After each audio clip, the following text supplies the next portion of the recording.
We're now officially the second longest government shutdown in history. This is the Donald Trump shutdown.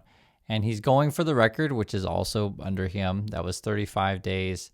And apparently it looks like we're going that way as there's no end in sight. Now, while the shutdown is happening, Donald Trump acts like it's business as usual, or I should say grifting as usual. And this is what's moving the markets right now. Quantum computing stocks surge on report. Trump administration seeking stakes, joining Intel rare earths. So what are we doing? Our government's now buying up companies? Is that what we're doing? We're going to take government control or something? These are the headlines, right? So you got stocks moving on quantum computing. Trump administration in talks to take equity stakes in quantum computing firms. This is coming from the Wall Street Journal. Now, I promise you, Trump has no idea what this quantum computing stuff is. The same way that Trump pumps up AI companies or crypto companies. All that Trump cares about is, are you giving me money? Are you putting money in my pocket? Are you buying my Trump coins? Whatever, right? That's what it ends up being. Will this technology ever work? That remains to be seen. You could argue it's a kind of a science fiction type technology. Basically, computers, today you could say they're binary. So basically 0 or 1 is how data is calculated or computed, how you want to describe it. Quantum computing would be more like different states all at the same time. 0, 1, or both, right? The superposition. And I know there's a lot of other people that can explain it much better than myself. I'm just telling you a bit what it is. And it's like a futuristic way of thinking of it. So instead of just 0 and 1, you got 0, 1, both, and all at the same time.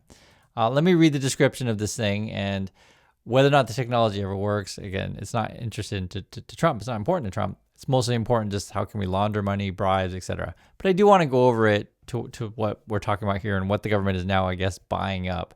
So quantum computing is a field of computer science that uses principles of quantum mechanics to perform calculations, enable it to solve complex problems much faster than classical computers. Okay, it works by using quantum bits, qubits, which can exist in multiple states at once. That's the superposition. And in fact, there is a sci-fi TV show, which I really like on Amazon. I forget the name. I just forgot it. I was thinking about it today. And when I saw it, so I was like, I really like that show.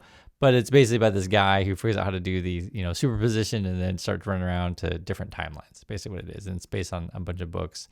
And I've heard different things where some people say this is just not possible. It's a pipe dream. I've heard other people say maybe someday, but we're definitely not there yet. Now it also says can be linked together in a phenomenon called entanglement. This allows quantum computers to explore a vast number of possibilities simultaneously to find the most probable correct answer to a problem. So here's what it is, right?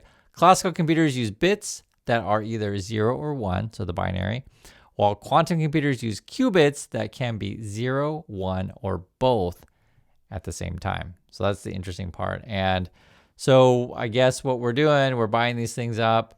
It just says several quantum computing companies are in talks to give the Commerce Department equity stakes in exchange for federal funding. Wow. A signal that Trump administration is expanding its interventions in what it sees as critical segments of the economy. It lists various companies, right? It's all about money being passed around. Can you get regulations on our side, et cetera? And then they're saying possibly 10 million each. So, we'll see. And, Trump's been pumping up crypto and AI. And there's been big fears in the market that this is all some big, massive bubble, which I can just tell you it totally is. Will some of these companies stick around? Probably, right? OpenAI is definitely the leader, but there's going to be a whole bunch of these that are going to disappear. And even OpenAI may not necessarily be what you think it is. And if you don't understand why it's a bubble, there's a couple different reasons. So one is basically all of this spend, right? All these companies are spending a bunch of money, burning cash to build out data centers and maintain the operating of their companies. And the bet is that there'll be enough subscribers and enough basically users, essentially way to say it, to become profitable someday, right? None of these companies are profitable, right? The AI ones, okay? Because definitely NVIDIA makes money. But then you got the circular financing part of it to where something like, for example, OpenAI or even NVIDIA, because NVIDIA does this, will get a bunch of money, invest that money into another company, and then that company that they invest in will come back and buy your product. So NVIDIA, invests in a company, and then another company then makes a deal to either buy NVIDIA chips or do a lease thing together, or whatever. And so then the money kind of circles whether they all start pumping up each other, and it's a bit shady, to be perfectly frank. And then you have a lot of it's based on borrowed money, and then you have the Donald Trump people wants to deregulate everything and turn the other way. And so the government is shut down, and this kind of move to pump up these quantum computer companies that may or may not have real technology, right? And I'm not going to judge it. I'll let you guys be the judge of that. For those who are, more experts in this field, here's a list of the companies. But yes, the stocks are moving because in this day and age, and that's why we did the earnings report with, say, Elon. You can listen to the last video with my wife and I.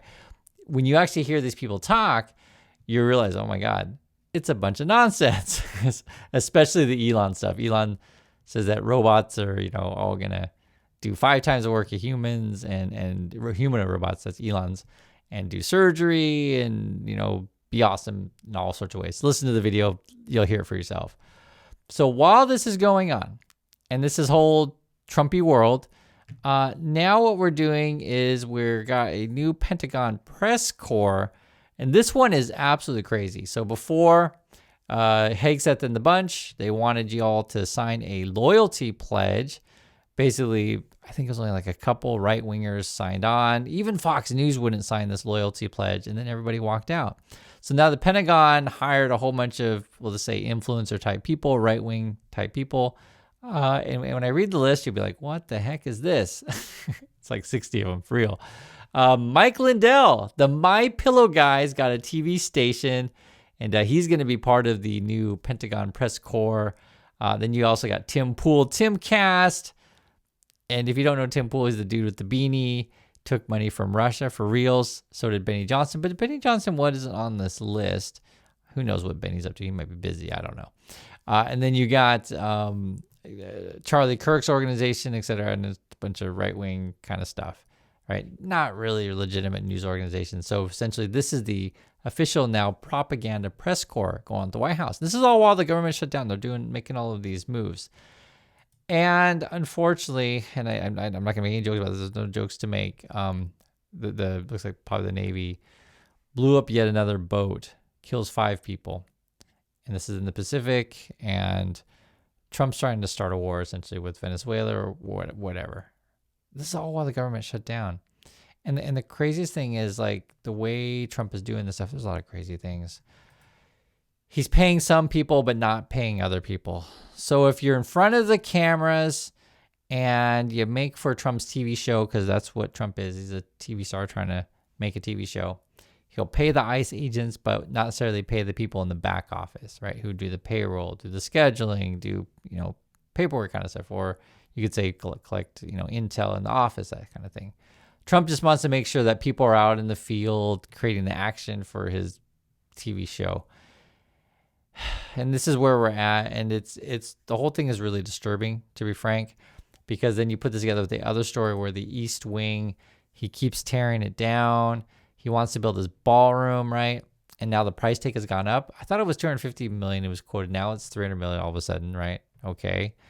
And there was letters being sent from various preservation organizations and such. So essentially how this normally works, just in a normal presidency, if I want to do something with the White House, I'll have various commissions look at it. I'll present it to the people, right? This is the people's house, right? This is all of our houses, American citizens. It's not Trump's personal residence. It's all of ours.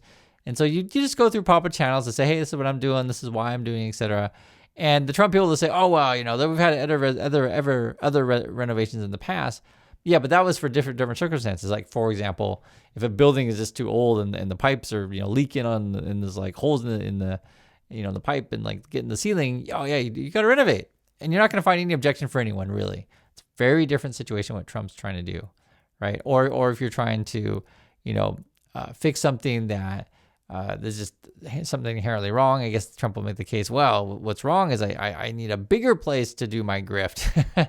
So in any sense, it's not just a renovation, it's how Trump is doing it. It's unilateral, all by himself. And, in my opinion, like any of this number of these things, right, be it the quantum computing or blowing up ships or having all these right wingers or whatever, like it is so not standard operating procedures. and skips all sorts of protocol. And there's a reason why we have protocol in place, is to maintain a legitimacy about the president and the office. And I guess the essentially the news of the day, or any day, it's like, how is Trump debasing or delegitimizing the position that he's in, and how is he hiring the worst people possible? So that's where we're at, and I just want to give you an update on what's going on. We'll continue tracking this stuff throughout the day and the week, and I just don't think Trump's going to make the 4-year term. I just don't. It's unsustainable, his path. And I also want to mention, I like hanging out with you guys. You keep me sane. We keep each other sane. And that's what I have to say about that. So thank you so much for watching, and I'll catch you on the next video.